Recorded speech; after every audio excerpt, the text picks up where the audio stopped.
Hi there, today for sale we've got my Wurli student electronic piano.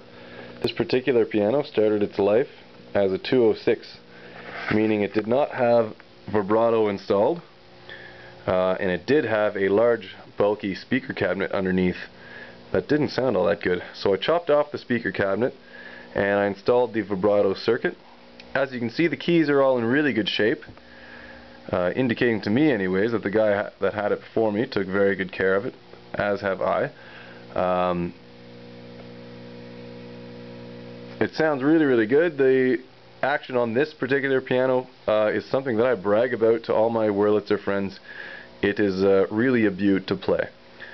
On the outside there's been a few modifications. I've also changed the AC receptacle on the back to just a standard Euro cable, the kind that you'd plug your computer in with. Today I've got it running through the auxiliary out, which is below the piano here, running over to an amplifier in the corner here. So I'll mount the camera and you guys can hear that all the keys work and everything is groovy on this thing.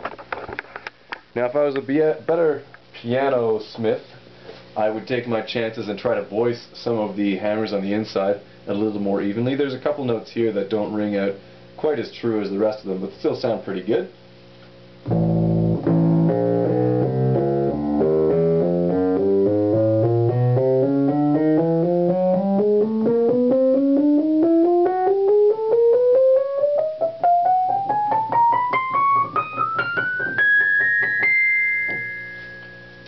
There we go. So I will show you the knobs. These knobs are not original. I found these on a toaster for sale in a second-hand shop, so I bought the toaster just for the knobs. On the original Wurli knobs there are small dots on the inside that would indicate how loud your volume is, or your vibrato. So of course you don't have any dots, so whatever will you do, you'll never know. The inside of the piano has been maintained quite well as well. I've done quite a bit of work on the electronics. I've replaced the output transistors because nothing lasts forever. I was getting a pretty harsh distorted tone before, and now with the new output transistors everything is sounding a lot better. I replaced these two capacitors here, the big guys, and one of the small ones over here, as well as a couple of the resistors throughout the board that just weren't behaving. I've also added a line fuse holder over here that you can see.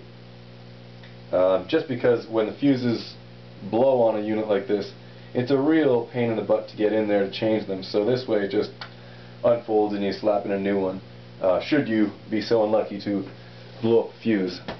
Other modifications that I've done, I've twisted the transformer wires here, the ones that go behind the amplifier, and if you don't twist them they cause all kinds of interference sound. So I twisted them and wrapped them with a shielding tape to cut down on the interference quite a bit. Also done the same thing to these cables, shielded them so that they pick up a lot less noise from everything. Furthermore, I think there might be a grounding issue somewhere in here, this whole thing, but I've always run this piano through DI, and the DI lift always takes care of it, so it's never really bothered me all that much.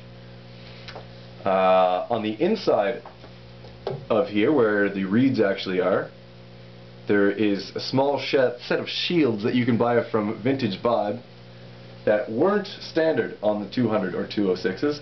They didn't come out until the 200A pianos that came out years later. Anyway, so you can buy the shields for 150 bucks, but I've been so crafty and created a new set to put in there to really cut down on the amount of interference that you get through the Wurli. And it actually amazed me how well it worked, and now I wear a tinfoil hat everywhere I go. Not actually, but maybe I should. Other things I would like to show you on this unit, I would love to show you the action. Now, probably not the easiest thing to get you here to play it before, so you can see what I'm talking about, but let me dismount the camera here. I'll try my best to show you. If you sneak the camera in here, I'll play this note here. As you can see, when I press down on some of these hammers on these notes, they all move nice and evenly, but furthermore, if you press one just a little bit, it already gets the hammers moving. And I'm just, see if you can see the hammer moving in the background, and you can see I'm just barely moving that key in the front. This piano plays like a dream, sounds like a dream. Hell, it is a dream, I'd go so far to say. Wish I could keep it. My loss is your gain. Oh, last thing that I did add, I added these speakers that I got from Vintage Vibe. Just because I chopped that speaker cabinet off, we needed some way to, well, hear how beautiful this thing sounds. I'll come in through the side here, and you should be able to see the small set of reed shields that I created, this white metal here. And that goes through all the reeds all the way throughout, and really does cut down on the interference, like I was saying.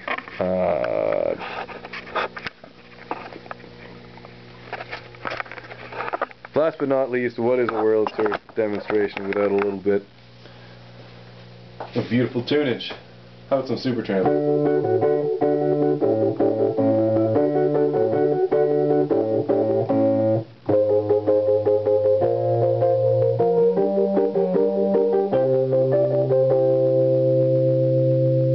Some vibrato.